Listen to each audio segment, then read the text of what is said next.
দর্শক আমরা এই মুহূর্তে আছি স্টার সিনেপ্লেক্সে। অনেক সিনেমা দেখছে দর্শক, প্রত্যেকটা হল হাউসফুল যাচ্ছে। এটা আমাদের বাংলা ইন্ডাস্ট্রির জন্য সত্যি একটা উৎসবের মতন খবর। আর সেই ইন্ডাস্ট্রিটাকে যারা ধরে রাখছে, সুন্দর সুন্দর সিনেমা নির্মাণ করছে, আপনাদেরকে যারা উপহার দিচ্ছে এই সিনেমাগুলো, আমরা তাদের সাথে কথা বলবো। কারা বানাচ্ছে সিনেমাগুলো অনেকেই জানেন, কিন্তু আমরা একটু এই সিনেমার ভিতরের গল্পটা একটু জানতে চাই। আমরা কথা বলবো প্রেশার কুকারের রায়হান রাফির সাথে, যিনি প্রেশার কুকারটাকে দুর্দান্তভাবে নির্মাণ করেছে আপনাদের জন্য। ভাইয়া কেমন আছেন? কতটা প্রেশারে আছেন আমি জানতে চাই। কোনো প্রেশার নাই, খুব একটা প্রেশারে নাই, প্রেশার শেষ। সিনেমা সিনেমা তো মানুষের মনে ঢুকে গেছে, এখন প্রেশারে কি আছে? কিন্তু তারপরেও তো মানে দর্শকরা যে টিকিট পাচ্ছে না, এটাও তো একটা প্রেশার। এটা একটা প্রেশার, দর্শক মন খারাপ হচ্ছে, দর্শক টিকিট পাচ্ছে না। টিকিটের দাম দেখলাম 800 টাকা 900 টাকার টিকিটও আছে এখানে, সেই টিকিট দর্শক পাচ্ছে না, তো এটা খারাপ লাগছে। তো এবার কিছু করার নাই, এটা তো আসলে আমাদের সিনেমা হল কম, তো এখন সিনেমা টিকিট পাচ্ছে না, খারাপ। আপনার সিনেমাটা সিঙ্গেল স্ক্রিনে কবে আসবে? সিঙ্গল স্ক্রিন সিনেমা দিলে সিনেমা পাইরেসি হয়ে যেত, এই জন্য আমরা কিছুদিন পর সিঙ্গল স্ক্রিন দিতে যাচ্ছি। যেহেতু আমাদের দেশের মানে আমাদের ঢাকার বাইরে যে মানুষগুলো আছে যারা আপনার সিনেমাটা দেখতে চায়, তাদের জন্য বলেছি।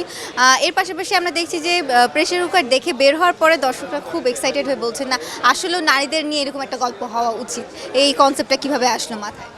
নাকি শুধু নারীদেরকেই সাপোর্ট করেন দেখে এরকম স্টোরি লিখছেন? না না, আমি নতুন কিছু করতে চাই, এভাবে নারীদের পুরুষদের নিয়ে এভাবে তো সিনেমা বানাই না। আমি মাথায় আইডিয়া আসছে, আমি এই সিনেমাটা বানিয়ে প্ল্যান করছি, আমি সিনেমাটা বানিয়েছি।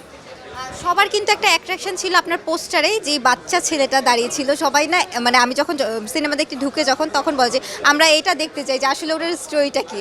যখন ওটা দেখে বের হচ্ছে তখন তারা বলছে যে আসলেও এরকম একটা স্টোরি হওয়া উচিত, একটা মেয়ের স্ট্রাগলের লাইফ এরকম হওয়া উচিত। কিন্তু শুধুমাত্র একটা মেয়েই না, আপনি এখানে 4টা মেয়েকে কীভাবে দেখাইলেন? এটা এখন বললে তো সিনেমা গল্প বলা হয়ে যাবে, দেখতে হবে গল্পটা কীভাবে দেখালাম, দেখলে বুঝে যাবে সিনেমাটা কীভাবে দেখিয়েছি। তো ঈদের 3য় দিন চলছে, যদি একটু জানতে চাই আপনার সিনেমাটা কতটুকু ব্যবসা করলো এখন পর্যন্ত? আমাদের সিনেমার বাজেট খুব একটা বেশি না, তো সেই অনুযায়ী অনেক ভালো ব্যবসা করছে।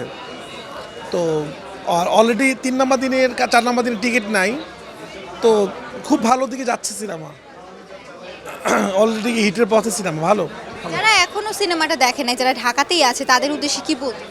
তাড়াতাড়ি ঢাকায় আসেন, সিনেমাটা দেখেন, অগ্রিম টিকিট কাটেন, না হলে টিকিট পাবেন না আপনারা। এর পাশাপাশি সবশেষে আমার দর্শকদের উদ্দেশ্যে কি বলতে চান প্রেশার কুকার নিয়ে এবং অন্যান্য সিনেমাগুলো নিয়ে? আর দর্শকদেরকে বলবো, শুধু প্রেশার কুকার না, সবগুলো ছবি আপনারা দেখেন। বাংলা ছবি আপনারা দেখলে আমরা বেশি বেশি বাংলা ছবি বানাতে পারবো। Thank you. দর্শক আমরা কথা বলছিলাম নির্মাতা রায়হান রাফির সাথে, যিনি প্রেশার কুকার বানিয়েছে এবারের ঈদের জন্য। সবশেষ এটাই ছিল আমার কাছে আপনাদের জন্য এবারের ঈদের সিনেমার গল্প। শ্রেয়া রায়, 71, ঢাকা।